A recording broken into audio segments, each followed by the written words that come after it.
Was the Azza Inferno 310 case too hot for you? Time to cool off in a storm. 6000. And a big storm it is, as a Storm 6000 case is a large tower standing 537.7 millimeters tall, 225 millimeters wide, and 525 millimeters deep at 11.1 kilograms, or 21.17 by 8.86 by 20.67 inches and 24.4 pounds. At the very bottom, we have a kind of storm cellar that is a basement leading up to 10 expansion slots, 2 of which are oriented vertically for showing off your girthy E-pin. And then there's support for micro ATX, ATX, and eATX motherboards. The case is fairly hefty, accommodating pretty much any cooler or graphics card you want under 175 and 420mm respectively. We'll talk about blazing it shortly. Below the generous cutout on the motherboard tray, you get one 2.5-inch drive sled, which can be positioned in one of 2 locations on top of the basement. Another identical 2.5-inch sled located towards the front of the case on the other side, as well as 2 3.5-inch drive caddies behind the motherboard tray, with 2 more in the basement, all of which can support 2.5-inch SSDs.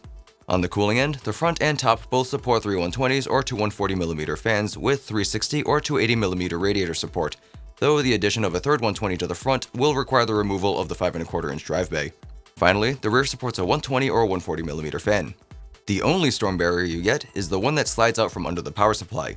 The tower does sit on some elevated stilts, so in the event of a flood, you should be okay. Around the outside, you get a black bordered tempered glass panel with padding around the perimeter that sits on a bit of a lip, secured in place by thumb screws wearing rubber dampeners. The front sports a sweet honeycomb pattern with thin cutouts along some of the edges, as well as a gap at the bottom for additional airflow. The top is speckled with a similar design, a thin RGB LED accent, and an exhaust hole can be found if you reach around the back. I know what I said. Along the top, facing forward, we have 2 USB 3.0 ports, 2 USB 2.0 ports, and headphone and microphone jacks. Right below that, we have a magnetic storm door hiding an RGB LED control button and a 5.25-inch drive bay. And finally, a bit further down, the power button. Azza does a lot of things right with this case, like including 5 120mm fans, 4 of which are their Hurricane RGB SKUs. There are cables connected to the case that lead into the fans, but they can also be routed to your motherboard's RGB header for software control if that brightens your day just a little bit more. Using the case's Molex-powered RGB controller, you get the following options: static colors of white, blue, yellow, red, green, orange, purple, breathing from one color to the next, and flashing that cycles through a few color options. So the storm is a bit flashy, but how loud does it get?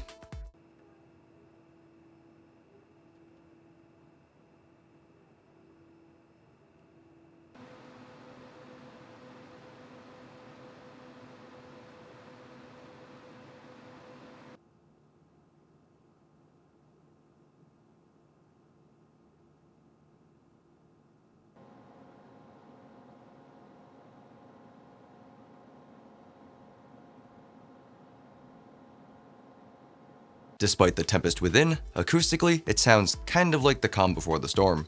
As for performance, it's time to cook up a storm. Using an i7 7700K processor clocked to 4.8 GHz at 1.3 volts, cooled by the Be Quiet Dark Rock Pro 3 cooler with fans locked to 1000 RPM, and the GTX 980 Ti Amp Extreme with those fans locked to 1500 RPM, and the front panel removed for the least amount of air restriction, we see temperatures reach 72.7 and 63.2 degrees Celsius for the CPU and GPU respectively, with the case fans at max RPM. Under the same conditions with all panels where they should be, we see CPU and GPU reach 80 and 66.5 degrees Celsius. The airflow here isn't fantastic, despite these fans being pretty aggressive, but since there's no dust filter anyway, it's not a bad idea to remove this front acrylic piece by undoing these 7 screws. The top can also be treated in the same way. In this case, we now see temperatures drop to 76.8 and 64.8 degrees Celsius. But of course, with that compromise, you lose the acoustic performance it had before. As for the build, the frame is very sturdy and there are tie-downs, cutouts, and RGB LEDs pretty much where I want them. Integrating that into the power button is a nice touch. The only thing to note that makes the build slightly inconvenient is the way the top and front panels attach to the case. The front panel sasses you with a bit of lip, so while you can remove it with a yank, you'll find it likes to fight when you try to get it back on without first removing the top. Now, what about the things that make this storm turbulent? Firstly, and most importantly, the airflow. While the tinted acrylic piece looks nice, a grate or a dust filter instead would have looked just as cool, and performed even cooler. The bottom opening is limited by the case's feet design, so there's not too much to be had there. If those Hurricane fans didn't blow so bad, or so good, then thermals would have a real problem. The top for intake is the same story, except probably worse since the fans are raised even closer to the panel. While this makes motherboard clearance a non-issue, swimming to the top for a breather isn't an option. Then a lack of rubber grommets anywhere seems kind of weird for a high-end case. When things get this hot, you want to make sure the rubber is around. And on the topic of things that should be included but aren't, I think that cases that allow for vertical GPU mounting should also provide the riser cable, and not having one here really gets a rise out of me.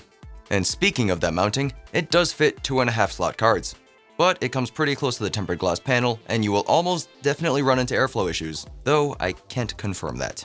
Then we have this basement half shroud where we have a top cover, but nothing on the side. Some of you may be okay with this, but I lack the confidence to show you all what's going on down under. Whether or not I keep that region maintained is none of your business. You don't want it to be.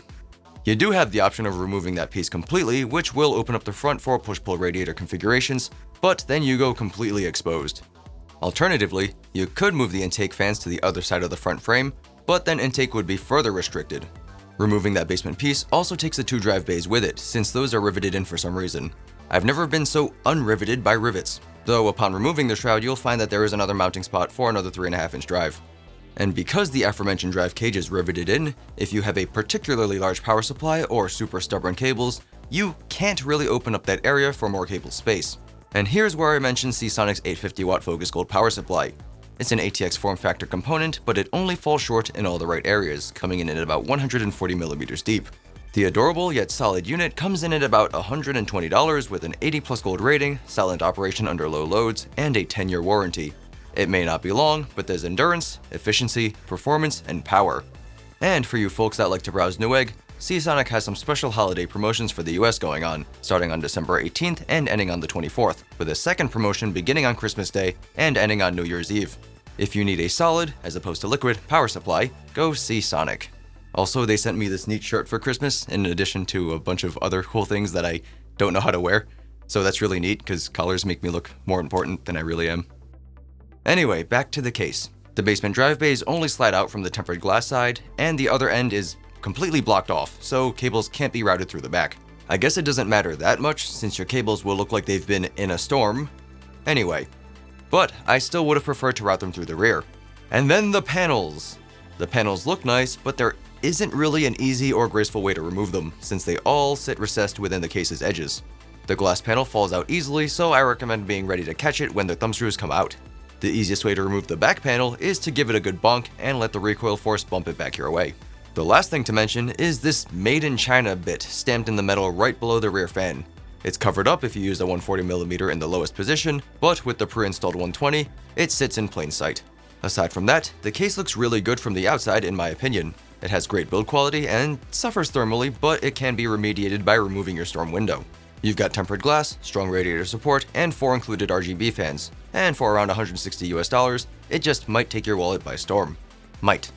While there are a few things missing that you'd normally see at this price point, like rubber grommets, dust filters, and a full basement shroud, you do get some nice things like tempered glass, a bunch of RGB fans, a solid frame, and a pretty neat aesthetic.